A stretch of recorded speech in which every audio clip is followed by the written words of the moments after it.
حتى إذا بلغ بين حتى بلغ مطلع الشمس وإذا ولكم إلا أن نجل من دنيا سجن كذلك قطعا ثم ليله أولى ثم البعث وقطع إذا بلغ بين السدين وإذا أنتم مما قوم لا يكادون يفقهون قولا قالوا يا ذا القرنين إن يأجوج ومأجوج مفسدون في الأرض فهل نجعل لك خرجا على أن تجعل بيننا وبينهم سدا قالوا مكني في ربك غير فاعين بقوة نجعل بينك وبينهم ردما آتوني دبر الحديد حتى إذا ساوى بين الصدفين قال انفخوا حتى إذا جعله نارا قال آتوني يفرغ عليه قطرا فما استطاعوا أن يظهروه وما استطاعوا له نقبا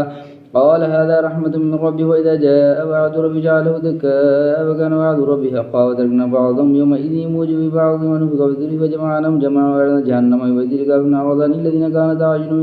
في غطاء عن ذكري وعرضنا جهنم يومئذ للكافرين عرضا الذين كانت أعينهم في غطاء عن ذكري وكانوا لا يستطيعون سماعا أفحسب الذين كفروا عبادي من دون أولياء إن أعطينا جهنم للكافرين المدرين قل هل ننبئكم بالأخسرين أعمالا الذين ضل سعيهم في الحياة الدنيا يحسبون أنهم يحسنون صنعا أولئك الذين كفروا بآيات ربهم ولقائه فحبطت أعمالهم فلا نقيم لهم يوم القيامة وزن ذلك جزاءهم جهنم بما كفروا ذوقوا آياتي ورسلي خذوا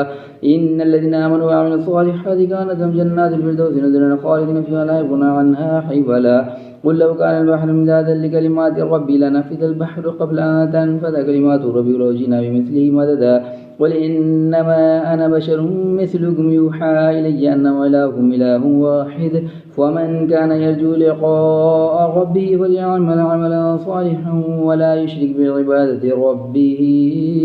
أحدا صدق الله العظيم.